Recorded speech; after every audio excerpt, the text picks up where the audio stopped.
News, सच जरूरी है। दर्शकों नमस्कार, मैं हूं श्रद्धा तिवारी और आप देख रहे हैं एमएनएस न्यूज टीवी। तो स्वागत है आपका शाम की खबरों में। एक नजर आज की हेडलाइंस। ऑपरेशन सिंदूर बदलते भारत की तस्वीर, मन की बात कार्यक्रम में बोले पीएम।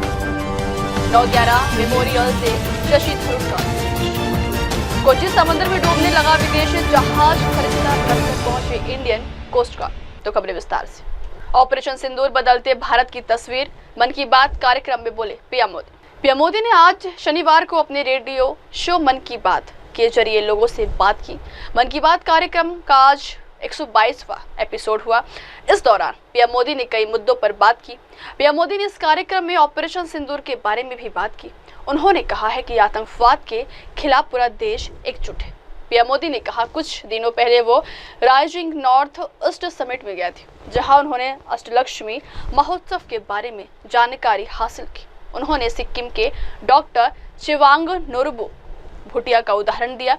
उन्होंने बताया कि कैसे क्रॉप्टेड फाइबर्स को भूटिया ने ब्रांड बनाया। सिक्किम की इस बुनाई की परंपरा को उन्होंने नया आयाम दिया। पेशे से पशु चिकित्सक भूटिया ने इस काम के साथ तमाम ग्रामीण महिलाओं को जोड़ा। उसके तहत शॉल, स्टॉल, दस्ताने और मोचे जैसी चीजें हस्तशिल्प के जरिए बनाई जाती हैं। उन्होंने कहा कि ऑपरेशन सिंदूर के दौरान हमारी सेनाओं ने जो पराक्रम दिखाया है, उसने हर हिंदुस्तानी का सिर ऊंचा कर दिया है। मेरे प्यारे देशवासियों, नमस्कार। आज पूरा देश आतंकवाद के खिलाफ एकजुट है, आक्रोश से भरा हुआ है, संकल्पबद्ध है। आज हर भारतीय का यही संकल्प है, हमें आतंकवाद को खत्म करना ही है। साथियों, ऑपरेशन सिंदूर के दौरान हमारी सेनाओं ने जो पराक्रम दिखाया है, उसने हर हिंदुस्तानी का सिर ऊंचा कर दिया है। जिस प्रिसीजन के साथ, जिस सटीकता के साथ हमारी सेनाओं ने सीमा पार के आतंकवादी ठिकानों को ध्वस्त किया, वो अद्भुत है। ऑपरेशन सिंदूर ने दुनिया भर में आतंक के खिलाफ लड़ाई को नया विश्वास और उत्साह दिया है। साथियों, ऑपरेशन सिंदूर सिर्फ एक सैन्य मिशन नहीं है, ये हमारे संकल्प, साहस और बदलते भारत की तस्वीर है।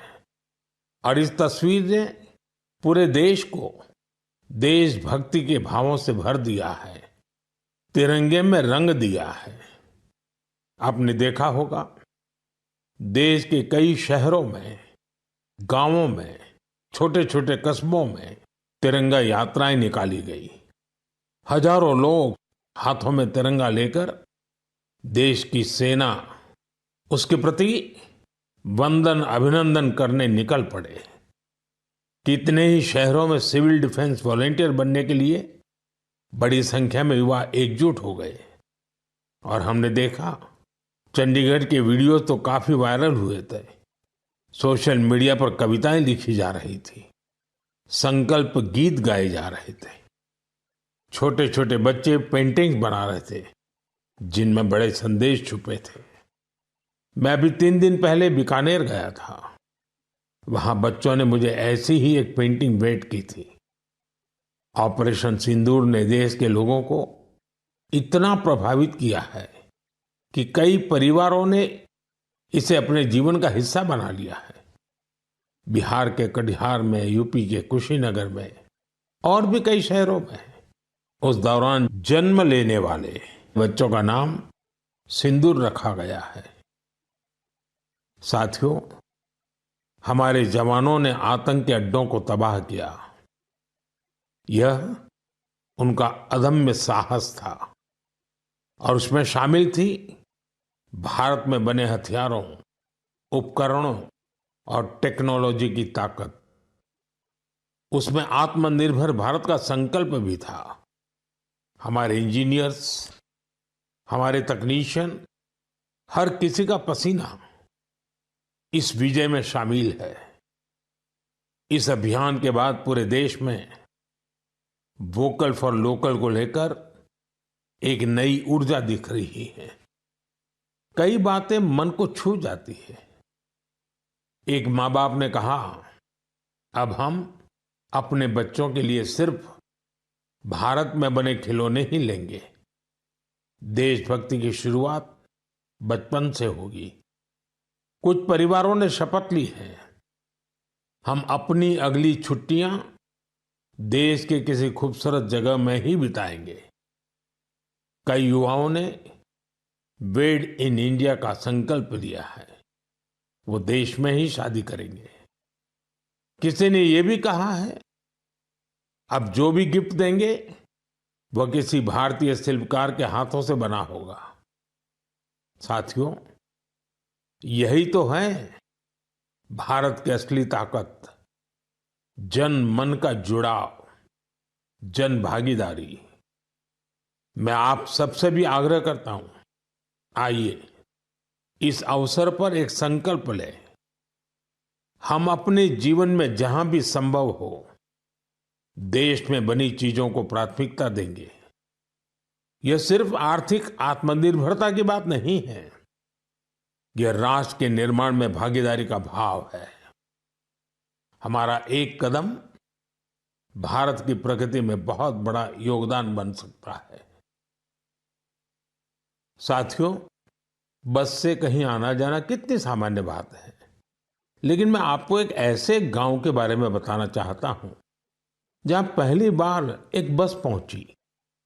इस दिन का वहां के लोग वर्षों से इंतजार कर रहे थे, और जब गांव में पहली बार बस पहुंची तो लोगों ने ढोल नगाड़े बजाकर उसका स्वागत किया। बस को देखकर लोगों की खुशी का ठिकाना नहीं था। गांव में पक्की सड़क थी, लोगों को जरूरत थी, लेकिन पहले कभी यहां बस नहीं चल पाई थी। क्यों? क्योंकि ये गांव माओवादी हिंसा से प्रभावित था। यह जगह है महाराष्ट्र के गढ़चिरौली जिले में, और इस गांव का नाम है काटेजरी। काटेजरी में आए इस परिवर्तन को आसपास के पूरे क्षेत्र में महसूस किया जा रहा है। अब यहां हालात तेजी से सामान्य हो रहे हैं। माओवाद के खिलाफ सामूहिक लड़ाई से अब ऐसे क्षेत्रों तक भी बुनियादी सुविधाएं पहुंचने लगी हैं। गांव के लोगों का कहना है कि बस के आने से उन लोगों का जीवन बहुत आसान हो जाएगा। साथियों, मन की बात में हम छत्तीसगढ़ में हुए बस्तर ओलंपिक और माओवाद प्रभावित क्षेत्रों में साइंस लैब पर चर्चा कर चुके हैं। यहाँ के बच्चों में साइंस का पैशन है, वो स्पोर्ट्स में भी कमाल कर रहे हैं। ऐसे प्रयासों से पता चलता है कि इन इलाकों में रहने वाले लोग कितने साहसी होते हैं। इन लोगों ने तमाम चुनौतियों के बीच अपने जीवन को बेहतर बनाने की राह चुनी है। मुझे यह जानकर भी बहुत खुशी हुई कि 10वीं और 12वीं की परीक्षाओं में दंतेवाड़ा जिले के नतीजे बहुत शानदार रहे हैं। करीब 95% रिजल्ट के साथ ये जिला 10वीं के नतीजों में टॉप पर रहा। वहीं 12वीं की परीक्षा में इस जिले ने छत्तीसगढ़ में 6ठा स्थान हासिल किया। सोचिए, जिस दंतेवाड़ा में कभी माओवाद चरम पर था, वहां आज शिक्षा का परचम लहरा रहा है। ऐसे बदलाव हम सभी को गर्व से भर देते हैं। मेरे प्यारे देशवासियों, अब मैं लायंस, शेरों से जुड़ी एक बड़ी अच्छी खबर आपको बताना चाहता हूं। पिछले केवल 5 वर्षों में गुजरात के गीर में शेरों की आबादी 674 से बढ़कर 891 हो गई है। 674 से 891। लायन सेंसस के बाद सामने आई शेरों की ये संख्या बहुत उत्साहित करने वाली है। साथियों, आप में से बहुत से लोग यह जानना चाह रहे होंगे कि आखिर ये एनिमल सेंसस होती कैसे हैं। ये एक्सरसाइज बहुत ही चुनौतीपूर्ण है। आपको यह जानकर हैरानी होगी कि लायन सेंसस 11 जिलों में 35,000 वर्ग किलोमीटर के दायरे में की गई थी। सेंसस के लिए टीमों ने राउंड द क्लॉक यानी 2400 घंटे इन क्षेत्रों की निगरानी की। इस पूरे अभियान में वेरिफिकेशन और क्रॉस वेरिफिकेशन दोनों किए गए। इससे पूरी बारीकी से शेरों की गिनती का काम पूरा हो सका। साथियों, एशियाटिक लायन की आबादी में बढ़ोतरी ये दिखाती है कि जब समाज में ओनरशिप का भाव मजबूत होता है तो कैसे शानदार नतीजे आते हैं। कुछ दशक पहले गिर में हालात बहुत चैलेंजिंग थे, लेकिन वहां के लोगों ने मिलकर बदलाव लाने का बीड़ा उठाया। वहां लेटेस्ट टेक्नोलॉजी के साथ ही ग्लोबल बेस्ट प्रैक्टिसेस को भी अपनाया गया। इसी दौरान गुजरात ऐसा पहला राज्य बना जहां बड़े पैमाने पर फॉरेस्ट ऑफिसर के पद पर महिलाओं की तैनाती की गई। आज हम जो नतीजे देख रहे हैं उसमें इन सभी का योगदान है। वाइल्ड लाइफ प्रोटेक्शन के लिए हमें ऐसे ही हमेशा जागरूक और सतर्क रहना होगा। मेरे प्यारे देशवासियों, 2-3 दिन पहले ही मैं पहली राइजिंग नॉर्थ ईस्ट समिट में गया था। उससे पहले हमने नॉर्थ ईस्ट के सामर्थ्य को समर्पित अष्टलक्ष्मी महोत्सव भी मनाया था। नॉर्थ ईस्ट की बात ही कुछ और है।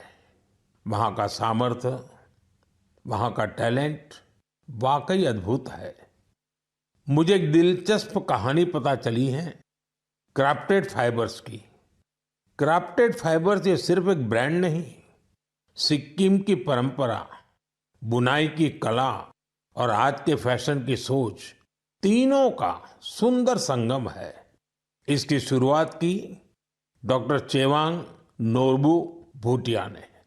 पैसे से वो वेटरनरी डॉक्टर है और दिल से सिक्किम की संस्कृति के सच्चे ब्रांड एम्बेसडर। उन्होंने सोचा क्यों न बुनाई को एक नया आयाम दिया जाए, और इसी सोच से जन्म हुआ क्राफ्टेड फाइबर का। उन्होंने पारंपरिक बुनाई को मॉडर्न फैशन से जोड़ा और इसे बनाया एक सोशल एंटरप्राइज। अब उनके यहाँ केवल कपड़े नहीं बनते, उनके यहाँ जिंदगियां बुनी जाती है। वे लोकल लोगों को स्किल ट्रेनिंग देते हैं, उन्हें आत्मनिर्भर बनाते हैं। गांवों के बुनकर, पशुपालक और सेल्फ हेल्प ग्रुप, इन सबको जोड़कर डॉक्टर भूटिया ने रोजगार के नए रास्ते बनाए हैं। आज स्थानीय महिलाएं और कारीगर अपने हुनर से अच्छी कमाई कर रहे हैं। क्राफ्टेड फाइबर्स के शॉल, स्टॉल, दस्ताने, मोजे सब लोकल हैंडलूम से बने होते हैं। इसमें जो ऊन का इस्तेमाल होता है वो सिक्किम के खरगोशों और भेड़ों से आता है। रंग भी पूरी तरह प्राकृतिक होते हैं, कोई केमिकल नहीं, सिर्फ प्रकृति की रंगत। डॉक्टर भूटिया ने सिक्किम की पारंपरिक बुनाई और संस्कृति को एक नई पहचान दी है। डॉक्टर भूटिया का काम हमें सिखाता है कि जब परंपरा को पैशन से जोड़ा जाए तो वो दुनिया को कितना लुभा सकती है। मेरे प्यारे देशवासियों, आज मैं आपको एक ऐसे शानदार व्यक्ति के बारे में बताना चाहता हूं जो एक कलाकार भी हैं और जीती जागती प्रेरणा भी है। नाम है जीवन जोशी। उम्र 65 साल। अब सोचिए, जिनके नाम में ही जीवन हो वो कितनी जीवंतता से भरे होंगे। जीवन जी उत्तराखंड के हल्द्वानी में रहते हैं। बचपन में पोलियो ने उनके पैरों की ताकत छीन ली थी, लेकिन पोलियो उनके हौसलों को नहीं छीन पाया। उनके चलने की रफ्तार भले ही कुछ धीमी हो गई, लेकिन उनका मन कल्पना की हर उड़ान उड़ता रहा। इसी उड़ान में जीवन जी ने एक अनोखी कला को जन्म दिया। नाम रखा बगेट। इसमें वो चीड़ के पेड़ों से गिरने वाली सूखी छाल से सुंदर कलाकृतियां बनाते हैं। वो छाल जिसे लोग आमतौर पर बेकार समझते हैं, जीवन जी के हाथों में आते ही धरोहर बन जाती है। उनकी हर रचना में उत्तराखंड की मिट्टी की खुशबू होती है। कभी पहाड़ों के लोक वाद्य यंत्र, तो कभी लगता है जैसे पहाड़ों की आत्मा उस लकड़ी में समा गई हो। जीवन जी का काम सिर्फ कला नहीं, एक साधना है। उन्होंने इस कला में अपना पूरा जीवन समर्पित कर दिया है। जीवन जोशी जैसे कलाकार हमें याद दिलाते हैं कि परिस्थितियां चाहे जैसी भी हो, अगर इरादा मजबूत हो तो नामुमकिन कुछ नहीं। उनका नाम जीवन है और उन्होंने सच में दिखा दिया कि जीवन जीना क्या होता है। मेरे प्यारे देशवासियों, आज कई ऐसी महिलाएं हैं जो खेतों के साथ ही अब आसमान की ऊंचाइयों पर काम कर रही हैं। जी हाँ, आपने सही सुना। अब गांव की महिलाएं ड्रोन दीदी बनकर ड्रोन उड़ा रही हैं और उससे खेती में नई क्रांति ला रही है। साथियों, तेलंगाना के संगारेड्डी जिले में कुछ समय पहले तक जिन महिलाओं को दूसरों पर निर्भर रहना पड़ता था, आज वही महिलाएं ड्रोन से 50 एकड़ जमीन पर दवा के छिड़काव का काम पूरा कर रही है। सुबह 3 घंटे, शाम 2 घंटे और काम निपट गया। धूप की तपन नहीं, जहर जैसे केमिकल्स का खतरा नहीं। साथियों, गांव वालों ने भी इस परिवर्तन को दिल से स्वीकार किया है। अब ये महिलाएं ड्रोन ऑपरेटर नहीं, स्काई वॉरियर्स के नाम से जानी जाती है। ये महिलाएं हमें बता रही हैं, बदलाव तब आता है जब तकनीक और संकल्प एक साथ चलते हैं। मेरे प्यारे देशवासियों, अंतर्राष्ट्रीय योग दिवस में अब 1 महीने से भी कम समय बचा है। ये अवसर याद दिलाता है कि अगर आप अब भी योग से दूर हैं तो अब योग से जुड़े। योग आपका जीवन जीने का तरीका बदल देगा।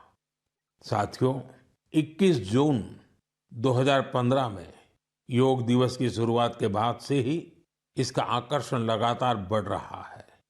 इस बार भी योग दिवस को लेकर दुनिया भर में लोगों का जोश और उत्साह नजर आ रहा है। अलग अलग संस्थान अपनी तैयारियां साझा कर रहे हैं। बीते वर्षों की तस्वीरों ने बहुत प्रेरित किया है। हमने देखा है अलग अलग देशों में किसी साल लोगों ने योग चेन बनाई, योग रिंग बनाई। ऐसी बहुत ही तस्वीरें हैं जहां एक साथ 4 जनरेशन मिलकर योग कर रही हैं। बहुत से लोगों ने अपने शहर की आइकॉनिक प्लेसेस को योग के लिए चुना। आप भी इस बार कुछ इंटरेस्टिंग तरीके से योग दिवस मनाने के बारे में सोच सकते हैं। साथियों, आंध्र प्रदेश की सरकार ने योग आंध्र अभियान शुरू किया है। इसका उद्देश्य पूरे राज्य में योग संस्कृति को विकसित करना है। इस अभियान के तहत योग करने वाले 10 लाख लोगों का एक पूल बनाया जा रहा है। मुझे इस वर्ष विशाखापत्तनम में योग दिवस कार्यक्रम में शामिल होने का अवसर मिलेगा। मुझे जानकर अच्छा लगा कि इस बार भी हमारे युवा साथी देश की विरासत से जुड़ी आइकॉनिक प्लेसेस पर योग करने वाले हैं।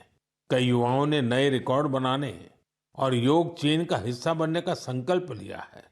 हमारे कॉरपोरेट्स भी इसमें पीछे नहीं है। कुछ संस्थानों ने ऑफिस में ही योग अभ्यास के लिए अलग स्थान तय कर दिया है। कुछ स्टार्टअप्स ने अपने ऑफिस योग अवर्स तय कर दिए हैं।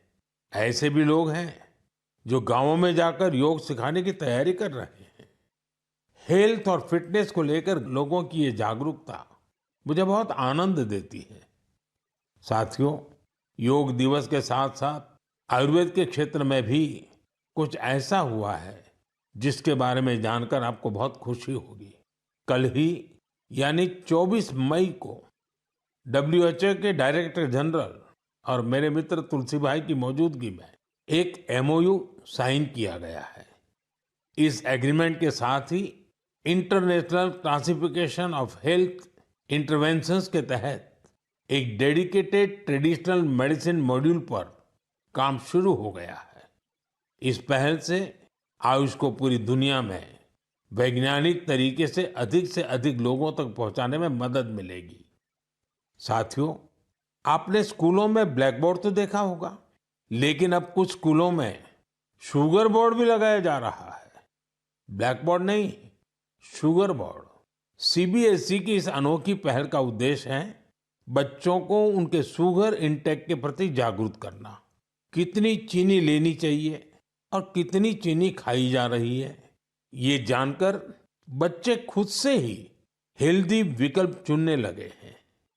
ये एक अनोखा प्रयास है और इसका असर भी बड़ा पॉजिटिव होगा।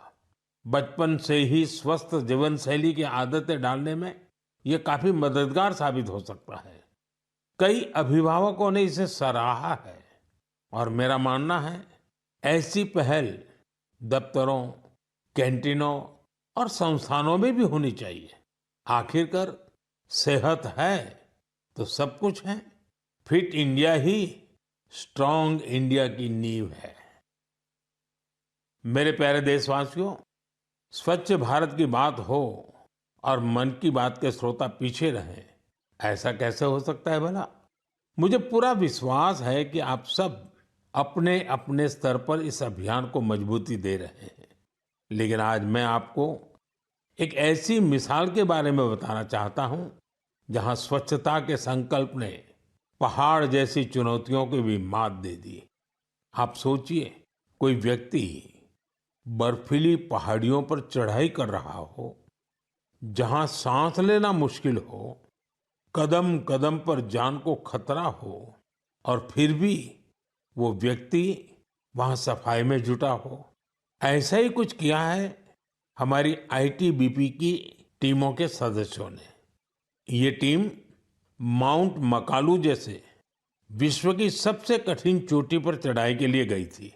पर साथियों, उन्होंने सिर्फ पर्वतारोहण नहीं किया, उन्होंने अपने लक्ष्य में एक मिशन और जोड़ा, स्वच्छता का। चोटी के पास जो कचरा पड़ा था, उन्होंने उसे हटाने का बीड़ा उठाया। आप कल्पना कीजिए, 150 किलो से ज्यादा नॉन बायोडिग्रेडेबल वेस्ट इस टीम के सदस्य अपने साथ नीचे लाए। इतनी ऊंचाई पर सफाई करना कोई आसान काम नहीं है, लेकिन यह दिखाता है कि जहां संकल्प होता है वहां रास्ते अपने आप बन जाते हैं। साथियों, इसी से जुड़ा एक और जरूरी विषय है पेपर वेस्ट और रिसाइकलिंग। हमारे घरों और दफ्तरों में हर दिन बहुत सारा पेपर वेस्ट निकलता है। शायद हम इसे सामान्य मानते हैं, लेकिन आपको जानकर हैरानी होगी, देश के लैंडफिल वेस्ट का लगभग 1/4 हिस्सा कागज से जुड़ा होता है। आज जरूरत है हर व्यक्ति इस दिशा में जरूर सोचे। मुझे जानकर अच्छा लगा कि भारत के कई स्टार्टअप्स इस सेक्टर में शानदार काम कर रहे हैं। विशाखापत्तनम, गुरुग्राम, ऐसे कई शहरों में कई स्टार्टअप पेपर रिसाइकलिंग के इनोवेटिव तरीके अपना रहे हैं। कोई रिसाइकल पेपर से पैकेजिंग बोर्ड बना रहा है, कोई डिजिटल तरीकों से न्यूज़पेपर रिसाइकलिंग को आसान बना रहा है। जालना जैसे शहरों में कुछ स्टार्टअप 100% रिसाइकल्ड मटेरियल से पैकेजिंग रोल और पेपर कोर बना रहे हैं। आप ये भी जानकर प्रेरित होंगे, 1 टन कागज की रिसाइकलिंग से 17 पेड़ कटने से बचते हैं और हजारों लीटर पानी की बचत होती है। अब सोचिए, जब पर्वतारोही इतने कठिन हालत में कचरा वापस ला सकते हैं, तो हमें भी अपने घर या दफ्तर में पेपर को अलग करके रिसाइकलिंग में अपना योगदान जरूर देना चाहिए। जब देश का हर नागरिक ये सोचेगा कि देश के लिए मैं क्या बेहतर कर सकता हूं, तभी मिलकर हम बड़ा परिवर्तन ला सकते हैं। साथियों, बीते दिनों खेलो इंडिया गेम्स की बड़ी धूम रही। खेलो इंडिया के दौरान बिहार के 5 शहरों ने मेजबानी की थी। वहां अलग अलग कैटेगरी के मैच हुए थे। पूरे भारत से वहां पहुंचे एथलीट्स की संख्या 5,000 से भी ज्यादा थी। इन एथलीट्स ने बिहार की स्पोर्टिंग स्पिरिट की, बिहार के लोगों से मिली आत्मीयता की बड़ी तारीफ की है। साथियों, बिहार की धरती बहुत खास है। इस आयोजन में यहाँ कई यूनिक चीजें हुई हैं। खेलो इंडिया यूथ गेम्स का ये पहला आयोजन था जो ओलंपिक चैनल के जरिए दुनिया भर में पहुंचा। पूरे विश्व के लोगों ने हमारे युवा खिलाड़ियों की प्रतिभा को देखा और सराहा। मैं सभी पदक विजेताओं, विशेषकर टॉप के 3 विनर्स महाराष्ट्र, हरियाणा और राजस्थान को बधाई देता हूं। साथियों, इस बार खेलो इंडिया में कुल 26 रिकॉर्ड बने। वेट लिफ्टिंग स्पर्धाओं में महाराष्ट्र की अस्मिता धोने, ओडिशा के हर्षवर्धन साहू और उत्तर प्रदेश के तुषार चौधरी के शानदार प्रदर्शन ने सबका दिल जीत लिया। वहीं महाराष्ट्र के साईराज परदेशी ने तो 3 रिकॉर्ड बना डाले। एथलेटिक्स में उत्तर प्रदेश के कादिर खान और शेख जिशान और राजस्थान के हंसराज ने शानदार प्रदर्शन किया। इस बार बिहार ने भी 36 मेडल्स अपने नाम किए। साथियों, जो खेलता है वही खिलता है। यंग स्पोर्टिंग टैलेंट के लिए टूर्नामेंट बहुत मायने रखता है। इस तरह के आयोजन भारतीय खेलों के भविष्य को और संवारने वाले हैं। मेरे प्यारे देशवासियों, 20 मई को वर्ल्ड बी डे मनाया गया। यानी एक ऐसा दिन जो हमें याद दिलाता है कि शहद सिर्फ मिठास नहीं, बल्कि सेहत, स्वरोजगार और आत्मनिर्भरता की मिसाल भी है। पिछले 11 वर्षों में मधुमक्खी पालन में भारत में एक स्वीट रिवॉल्यूशन हुआ है। आज से 10-11 साल पहले भारत में शहद उत्पादन एक साल में करीब 70-75 हजार मैट्रिक टन होता था। आज ये बढ़कर करीब करीब 1.25 लाख मैट्रिक टन के आसपास हो गया है। यानी शहद उत्पादन में करीब 60% की बढ़ोतरी हुई है। हम हनी प्रोडक्शन और एक्सपोर्ट में दुनिया के अग्रणी देशों में आ चुके हैं। साथियों, इस पॉजिटिव इम्पैक्ट में राष्ट्रीय मधुमक्खी पालन और शहद मिशन की बड़ी भूमिका है। इसके तहत मधुमक्खी पालन से जुड़े हजारों किसानों को ट्रेनिंग दी गई, उपकरण दिए गए और बाजार तक उनकी सीधी पहुंच बनाई गई। साथियों, ये बदलाव सिर्फ आंकड़ों में नहीं दिखता, ये गांव की जमीन पर भी साफ नजर आता है। छत्तीसगढ़ के कोरिया जिले का एक उदाहरण है। यहाँ आदिवासी किसानों ने सोन हनी नाम से एक शुद्ध जैविक शहद ब्रांड बनाया है। आज वह शहद जैम समेत अनेक ऑनलाइन पोर्टल पर बिक रहा है। यानी गांव की मेहनत अब ग्लोबल हो रही है। इसी तरह उत्तर प्रदेश, गुजरात, जम्मू कश्मीर, पश्चिम बंगाल और अरुणाचल प्रदेश में हजारों महिलाएं और युवा अब हनी उद्यमी बन चुके हैं। साथियों, और अब शहद की केवल मात्रा नहीं, उसकी शुद्धता पर भी काम हो रहा है। कुछ स्टार्टअप अब एआई और डिजिटल टेक्नोलॉजी से शहद की गुणवत्ता को प्रमाणित कर रहे हैं। आप अगली बार जब भी शहद खरीदें तो इन हनी उद्यमियों द्वारा बनाए गए शहद को जरूर आजमाएं। कोशिश करें कि किसी लोकल किसान से, किसी महिला उद्यमी से भी शहद खरीदें, क्योंकि उस हर बूंद में स्वाद ही नहीं, भारत की मेहनत और उम्मीदें घुली होती हैं। शहद की ये मिठास आत्मनिर्भर भारत का स्वाद है। साथियों, जब हम शहद से जुड़े देशों के प्रयासों की बात कर रहे हैं तो मैं आपको एक और पहल के बारे में बताना चाहता हूं। ये हमें याद दिलाती है कि हनी बीज की सुरक्षा सिर्फ पर्यावरण की नहीं, हमारी खेती और फ्यूचर जनरेशन की भी जिम्मेदारी है। ये उदाहरण है पुणे शहर का, जहां एक हाउसिंग सोसाइटी में मधुमक्खियों का एक छत्ता हटाया गया, शायद सुरक्षा के कारण या डर की वजह से। लेकिन इस घटना ने किसी को कुछ सोचने पर मजबूर कर दिया। अमित नाम के एक युवा ने तय किया कि बीज को हटाना नहीं, उन्हें बचाना चाहिए। उन्होंने खुद सीखा, मधुमक्खियों पर सर्च की और दूसरों को भी जोड़ना शुरू किया। धीरे धीरे उन्होंने एक टीम बनाई जिसे उन्होंने नाम दिया बी फ्रेंड्स, यानी बी मित्र। अब ये बी फ्रेंड्स मधुमक्खियों के छत्तों को एक जगह से दूसरी जगह सुरक्षित तरीके से ट्रांसफर करते हैं ताकि लोगों को खतरा न हो और हनी बीज भी जिंदा रहे। अमित जी के इस प्रयास का असर भी बड़ा शानदार हुआ है। हनी बीज की कॉलोनी बच रही है, हनी प्रोडक्शन बढ़ रहा है और सबसे जरूरी है, लोगों में अवेयरनेस भी बढ़ रही है। ये पहल हमें सिखाती है कि जब हम प्रकृति के साथ तालमेल में काम करते हैं तो उसका फायदा सबको मिलता है। मेरे प्यारे देशवासियों, मन की बात के इस एपिसोड में इस बार इतना ही। आप इसी तरह देश के लोगों की उपलब्धियों को, समाज के लिए उनके प्रयासों को मुझे भेजते रहिए। मन की बात के अगले एपिसोड में फिर मिलेंगे, कई नए विषयों और देशवासियों की नई उपलब्धियों की चर्चा करेंगे। मुझे आपके संदेशों का इंतजार है। आप सबका बहुत बहुत धन्यवाद। नमस्कार। बढ़ते अगली खबर की ओर। 9/11 मेमोरियल से शशि थरूर का संदेश। ऑपरेशन सिंदूर के बाद भारत के पक्ष से दुनिया को अवगत कराने की मुहिम पर निकले सांसदों के एक प्रतिनिधिमंडल के नेता शशि थरूर ने कहा कि इस वक्त आतंकवाद के खिलाफ वैश्विक एकजुटता की जरूरत है।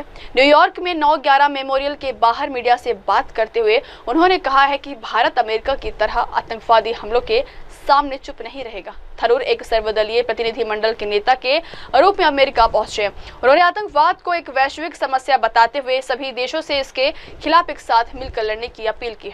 थरूर ने 9/11 के हमले का जिक्र करते हुए कहा है कि यह मेमोरियल हमें याद दिलाता है कि भारत भी आतंकवाद का शिकार रहा है। उन्होंने कहा कि हम भारत में भी वही घाव झेल चुके हैं जिनके निशान आज इस मेमोरियल में दिख रहे हैं। हम एकजुटता के साथ आए हैं और एक मिशन पर हैं। थरूर का यह प्रतिनिधिमंडल अमेरिका के बाद गुयाना, पनामा, ब्राजील और कोलंबिया भी जाएगा। वही सुप्रिया सुले के नेतृत्व में सर्वदलीय प्रतिनिधिमंडल कतर पहुंचा है। ऑपरेशन सिंदूर के बाद भारत के पक्ष से दुनिया को अवगत कराने की मुहिम पर निकले सांसदों के एक प्रतिनिधिमंडल के नेता शशि थरूर ने कहा कि इस वक्त आतंकवाद के खिलाफ वैश्विक एकजुटता की जरूरत है।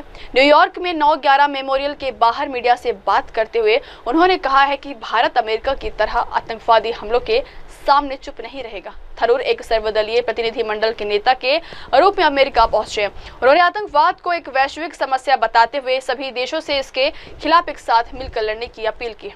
थरूर ने 9/11 के हमले का जिक्र करते हुए कहा है कि यह मेमोरियल हमें याद दिलाता है कि भारत भी आतंकवाद का शिकार रहा है।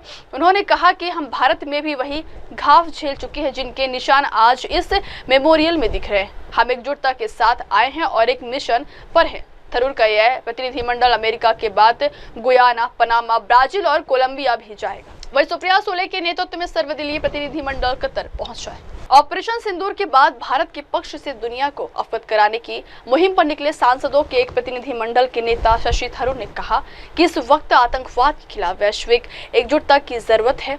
न्यूयॉर्क में 9/11 मेमोरियल के बाहर मीडिया से बात करते हुए उन्होंने कहा है कि भारत अमेरिका की तरह आतंकवादी हमलों के सामने चुप नहीं रहेगा। थरूर एक सर्वदलीय प्रतिनिधिमंडल के नेता के रूप में अमेरिका पहुंचे। उन्होंने आतंकवाद को एक वैश्विक समस्या बताते हुए सभी देशों से इसके खिलाफ एक साथ मिलकर लड़ने की अपील की। थरूर ने 9/11 के हमले का जिक्र करते हुए कहा है कि यह मेमोरियल हमें याद दिलाता है कि भारत भी आतंकवाद का शिकार रहा है। उन्होंने कहा कि हम भारत में भी वही घाव झेल चुके हैं जिनके निशान आज इस मेमोरियल में दिख रहे हैं। हम एकजुटता के साथ आए हैं और एक मिशन पर हैं। थरूर का यह प्रतिनिधिमंडल अमेरिका के बाद गुयाना, पनामा, ब्राजील और कोलंबिया भी जाएगा। वही सुप्रिया सुले के नेतृत्व में सर्वदलीय प्रतिनिधिमंडल कतर पहुंचा है।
बढ़ते अगली खबर की ओर। कोची समंदर में डूबने लगा विदेशी जहाज, फरिश्ता बनकर पहुंचे इंडियन कोस्ट गार्ड। अरब सागर में उस समय हड़कंप मच गया जब लाइबेरिया के झंडे वाला एक विशाल कंटेनर जहाज MSC ELS से 3 कोची तट के पास अचानक संतुलन खो बैठा। विजिंजाम बंदरगाह से कोची की ओर जा रहे इस जहाज ने कोची तट के महज 33 समुद्री मील पहले 26 डिग्री तक झुकने की खतरनाक स्थिति की सूचना दी। चालक दल ने तुरंत मदद की गुहार लगाई, जिसके बाद भारतीय तटरक्षक बल ने रेस्क्यू ऑपरेशन शुरू कर दिया। जहाज पर कुल 24 चालक दल के सदस्य सवार थे, जिनमें से अब तक 21 को सुरक्षित बचा लिया गया। बचाव कार्य के दौरान 3 वरिष्ठ अधिकारी, जहाज के कप्तान, मुख्य अभियंता और द्वितीय अभियंता अभी भी जहाज पर मौजूद है ताकि बचाव कार्य में सहयोग कर सके और जहाज की स्थिति की निगरानी रखी जा सके। भारतीय तटरक्षक बल ने हादसे की गंभीरता को देखते हुए हवाई सहायता भी शुरू की है। कोस्ट गार्ड की विमानों द्वारा जहाज के पास अतिरिक्त जीवन रक्षक नौकाएं उतारी गई हैं ताकि बचे हुए चालक दल को सुरक्षित बाहर निकाला जा सके। साथ ही समुद्र में चल रहे अन्य जहाजों को भी अलर्ट पर रखा गया और उच्च स्तरीय निगरानी जारी है।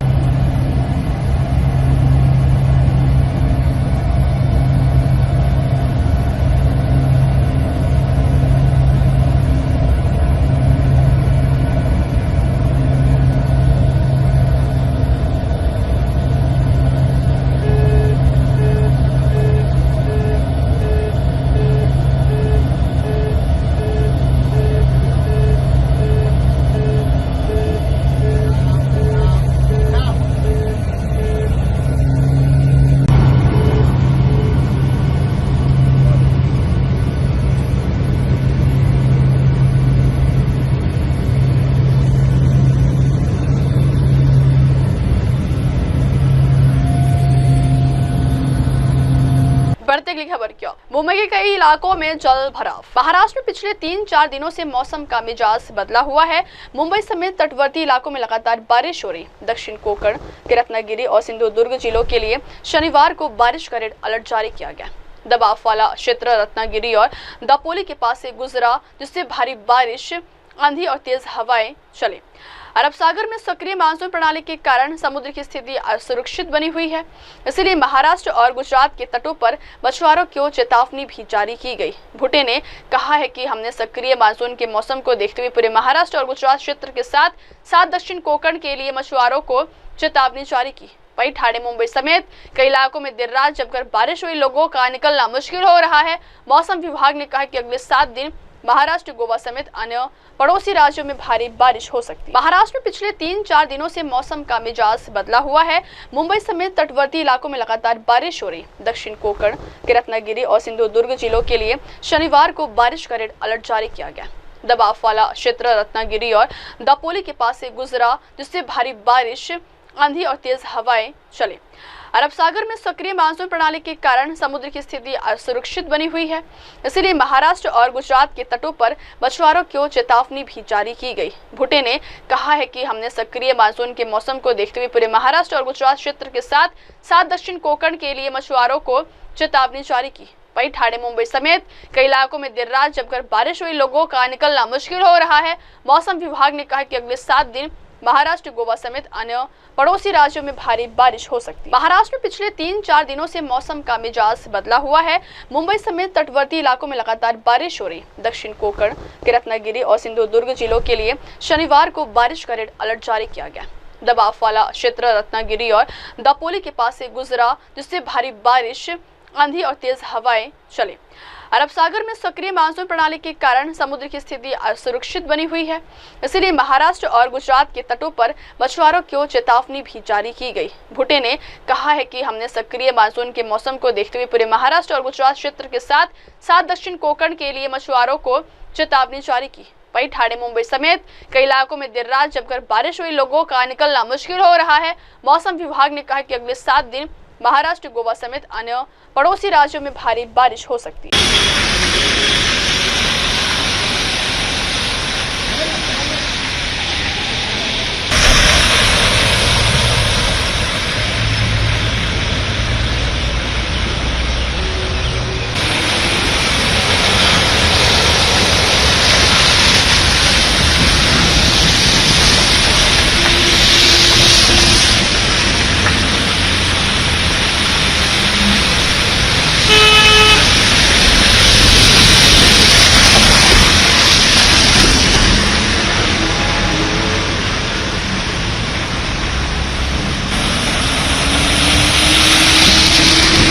बढ़ते अगली खबर की ओर। इधर आईपीएल में बिजी रहे खेल प्रेमी, उधर कुश मैनी ने रच दिया इतिहास। बीती रात जब भारतीय खेल प्रेमी आईपीएल के दिल्ली और पंजाब के बीच खेले जा रहे मैच का आनंद ले रहे थे, ठीक उसी समय भारतीय रेसर कुश मैनी मोनाको में इतिहास रच रहे थे। 25 साल की उम्र में उन्होंने शानदार प्रदर्शन करते हुए मोनाको ग्रैंड प्रिक्स में F2 स्प्रिंट्स रेस जीती है। वह ये रेस जीतने वाले पहले भारतीय बन गए। उन्होंने इटली के गैब्रियल मिनी और ब्रिटेन की ल्यूक ब्राउनिंग को पीछे छोड़ा है। इस रेस में मिनी दूसरे और ब्राउनिंग तीसरे स्थान पर रहे। कुश मैनी ने अपनी ऐतिहासिक जीत के बाद कहा, मोनाको में P1 पोजीशन हासिल करना मेरे लिए बहुत बड़ा सम्मान है। यह मेरे लिए एक सपना सच होने जैसा है। मैं DMS टीम और उन सभी लोगों का धन्यवाद करता हूं जिन्होंने मेरा समर्थन किया। हम अपना भरोसा बनाए रखें। बीती रात जब भारतीय खेल प्रेमी आईपीएल के दिल्ली और पंजाब के बीच खेले जा रहे मैच का आनंद ले रहे थे, ठीक उसी समय भारतीय रेसर कुश मैनी मोनाको में इतिहास रच रहे थे। 25 साल की उम्र में उन्होंने शानदार प्रदर्शन करते हुए मोनाको ग्रैंड प्रिक्स में F2 स्प्रिंट्स रेस जीती है। वह ये रेस जीतने वाले पहले भारतीय बन गए। उन्होंने इटली के गैब्रियल मिनी और ब्रिटेन की ल्यूक ब्राउनिंग को पीछे छोड़ा है। इस रेस में मिनी दूसरे और ब्राउनिंग तीसरे स्थान पर रहे। कुश मैनी ने अपनी ऐतिहासिक जीत के बाद कहा, मोनाको में P1 पोजीशन हासिल करना मेरे लिए बहुत बड़ा सम्मान है। यह मेरे लिए एक सपना सच होने जैसा है। मैं DMS टीम और उन सभी लोगों का धन्यवाद करता हूं जिन्होंने मेरा समर्थन किया। हम अपना भरोसा बनाए रखें। बीती रात जब भारतीय खेल प्रेमी आईपीएल के दिल्ली और पंजाब के बीच खेले जा रहे मैच का आनंद ले रहे थे, ठीक उसी समय भारतीय रेसर कुश मैनी मोनाको में इतिहास रच रहे थे। 25 साल की उम्र में उन्होंने शानदार प्रदर्शन करते हुए मोनाको ग्रैंड प्रिक्स में F2 स्प्रिंट्स रेस जीती है। वह ये रेस जीतने वाले पहले भारतीय बन गए। उन्होंने इटली के गैब्रियल मिनी और ब्रिटेन की ल्यूक ब्राउनिंग को पीछे छोड़ा है। इस रेस में मिनी दूसरे और ब्राउनिंग तीसरे स्थान पर रहे। कुश मैनी ने अपनी ऐतिहासिक जीत के बाद कहा, मोनाको में P1 पोजीशन हासिल करना मेरे लिए बहुत बड़ा सम्मान है। यह मेरे लिए एक सपना सच होने जैसा है। मैं DMS टीम और उन सभी लोगों का धन्यवाद करता हूं जिन्होंने मेरा समर्थन किया। हम अपना भरोसा बनाए रखें।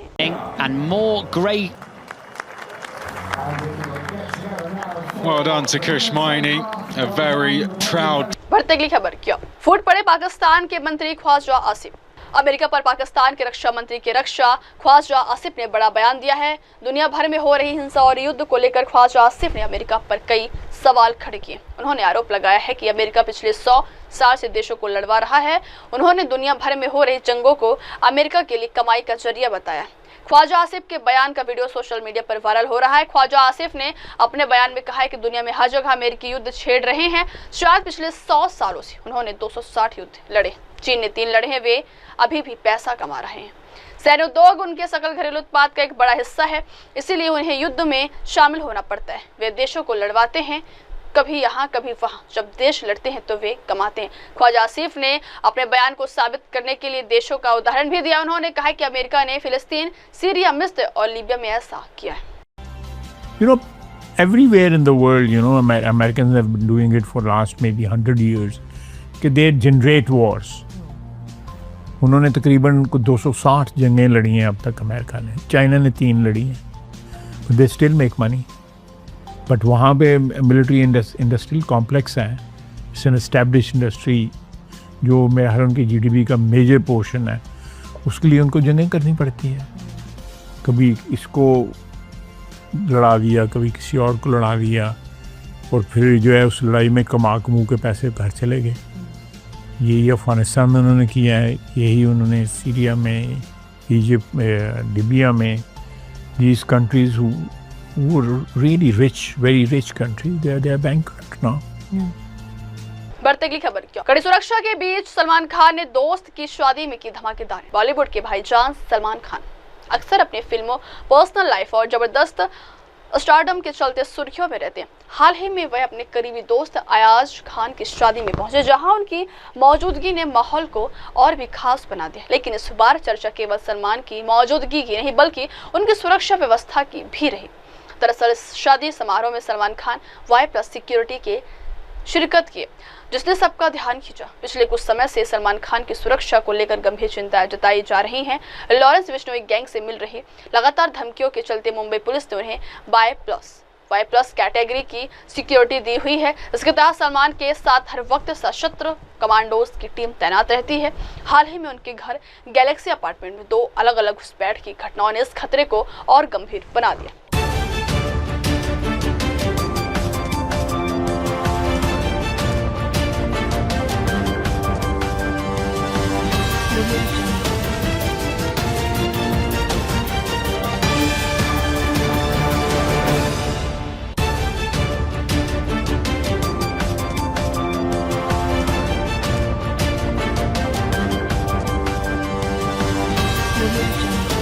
बढ़ते अगली खबर क्यों? दिनेश मुर्मू ने बताई एएसआई पर धनुष बाण से हमले की वजह, सामने सीसीटीवी वीडियो। सीबीआई के एएसआई पर धनुष बाण से हमला कर घायल करने वाला दिनेश मुर्मू सलाखों के पीछे। पूछताछ में उसने पुलिस की कोई अहम जानकारियां दी है। उसने बताया है कि 1993 में वह रेलवे में कार्यरत था। उसने एक कर्मचारी को 200 रुपए रिश्वत लेते रंगे हाथ पकड़ा था। इसकी शिकायत उसने की थी। सीबीआई जांच में उसे दोषी करार दिया गया। इसके चलते उसकी नौकरी चली गई, उसका परिवार भी बर्बाद हो गया। डीसीपी सेंट्रल आशीष श्रीवास्तव ने बताया कि पूछताछ में आरोपी ने बताया कि वह पौराणिक न्याय का दूत है। इसके बाद जो कुछ उसने बताया वह हैरान करने वाला था। मुर्मू ने कहा कि जैसे भगवान राम ने अन्याय के खिलाफ धनुष बाण उठाया था, वैसे ही उसने भी किया। डीसीपी सेंट्रल आशीष श्रीवास्तव ने बताया कि पूछताछ में आरोपी ने बताया कि वह पौराणिक न्याय का दूत है। इसके बाद जो कुछ उसने बताया वह हैरान करने वाला था। मुर्मू ने कहा कि जैसे भगवान राम ने अन्याय के खिलाफ धनुष बाण उठाया, वैसे ही उसने भी किया।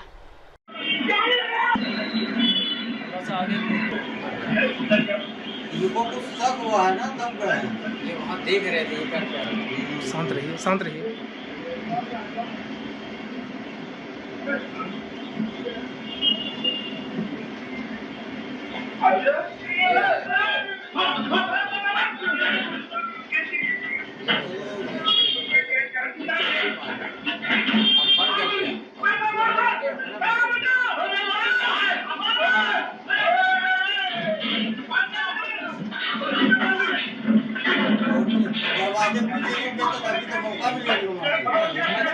सूरज नहीं होने से और किसी को नुकसान पहुंचा।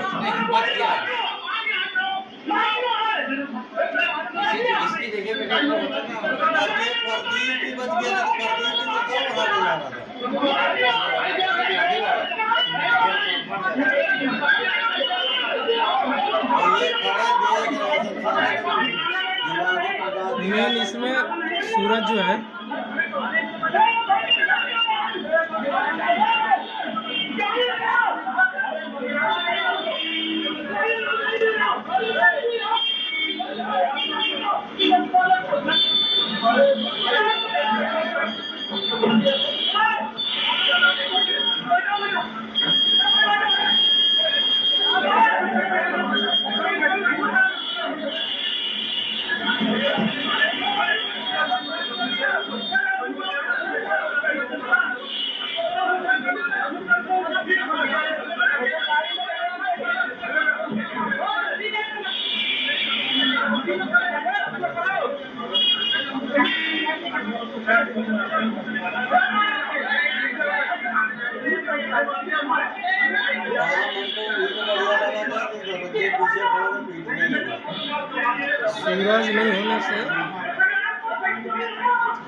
बढ़ते अगली खबर की ओर। ईपीएफ खाता धारकों की उम्मीदें टूटी, 8.5% की दर से ही मिलेगा ब्याज। ईपीएफ खाता धारकों को इस साल उम्मीद थी कि ईपीएफ इंटरेस्ट रेट में शायद कुछ बढ़ोतरी हो, लेकिन केंद्र सरकार ने वित्तीय वर्ष 24-25 के लिए जमा राशि पर 8.25% ब्याज दर घोषित कर दिया। इससे देश के करीब 7 करोड़ कर्मचारियों की ब्याज दर बढ़ने की उम्मीदों पर पानी फिर गया। सरकार की ओर से इसकी अधिसूचना भी जारी कर दी है। केंद्र सरकार की ओर से ईपीएफ कर्मचारी खाता धारकों के लिए 8.25% ब्याज दर को मंजूरी दे दी गई है। इंटरेस्ट रेट 2023-24 के बराबर ही रखी गई है। इसमें कोई बढ़ोतरी नहीं की गई है। ईपीएफओ की 237वीं बैठक में निर्णय लिया गया। ईपीएफ इंटरेस्ट रेट लगातार स्थिर बना हुआ है, जिससे सेविंग्स पर असर पड़ता है। श्रम मंत्रालय के मुताबिक वित्त मंत्रालय की ओर से ईपीएफ पर 8.25% ब्याज दर को स्वीकृति दे दी गई है। संबंध में आधिकारिक सूचना ईपीएफओ को भेज दी गई है। इसी इंटरेस्ट रेट पर कर्मचारियों को खाते पर लाभ दिया जाएगा। ईपीएफ खाता धारकों को इस साल उम्मीद थी कि ईपीएफ इंटरेस्ट रेट में शायद कुछ बढ़ोतरी हो, लेकिन केंद्र सरकार ने वित्तीय वर्ष 24-25 के लिए जमा राशि पर 8.25% ब्याज दर घोषित कर दिया। इससे देश के करीब 7 करोड़ कर्मचारियों की ब्याज दर बढ़ने की उम्मीदों पर पानी फिर गया। सरकार की ओर से इसकी अधिसूचना भी जारी कर दी है। केंद्र सरकार की ओर से ईपीएफ कर्मचारी खाता धारकों के लिए 8.25% ब्याज दर को मंजूरी दे दी गई है। इंटरेस्ट रेट 2023-24 के बराबर ही रखी गई है। इसमें कोई बढ़ोतरी नहीं की गई है। ईपीएफओ की 237वीं बैठक में निर्णय लिया गया। ईपीएफ इंटरेस्ट रेट लगातार स्थिर बना हुआ है, जिससे सेविंग्स पर असर पड़ता है। श्रम मंत्रालय के मुताबिक वित्त मंत्रालय की ओर से ईपीएफ पर 8.25% ब्याज दर को स्वीकृति दे दी गई है। संबंध में आधिकारिक सूचना ईपीएफओ को भेज दी गई है। इसी इंटरेस्ट रेट पर कर्मचारियों को खाते पर लाभ दिया जाएगा। ईपीएफ खाता धारकों को इस साल उम्मीद थी कि ईपीएफ इंटरेस्ट रेट में शायद कुछ बढ़ोतरी हो, लेकिन केंद्र सरकार ने वित्तीय वर्ष 24-25 के लिए जमा राशि पर 8.25% ब्याज दर घोषित कर दिया। इससे देश के करीब 7 करोड़ कर्मचारियों की ब्याज दर बढ़ने की उम्मीदों पर पानी फिर गया। सरकार की ओर से इसकी अधिसूचना भी जारी कर दी है। केंद्र सरकार की ओर से ईपीएफ कर्मचारी खाता धारकों के लिए 8.25% ब्याज दर को मंजूरी दे दी गई है। इंटरेस्ट रेट 2023-24 के बराबर ही रखी गई है। इसमें कोई बढ़ोतरी नहीं की गई है। ईपीएफओ की 237वीं बैठक में निर्णय लिया गया। ईपीएफ इंटरेस्ट रेट लगातार स्थिर बना हुआ है, जिससे सेविंग्स पर असर पड़ता है। श्रम मंत्रालय के मुताबिक वित्त मंत्रालय की ओर से ईपीएफ पर 8.25% ब्याज दर को स्वीकृति दे दी गई है। संबंध में आधिकारिक सूचना ईपीएफओ को भेज दी गई है। इसी इंटरेस्ट रेट पर कर्मचारियों को खाते पर लाभ दिया जाएगा। अब वक्त हो चला जिसको ब्रेकअप ब्रेक के बाद की खबरें मेरे सहयोगी मीनल के साथ। तब तक के लिए देखते रहिए देश और दुनिया की तमाम बड़ी खबरें। धन्यवाद। MNS न्यूजला पुढील वाटचाली आप देख रहे हैं MNS न्यूज, सच जरूरी।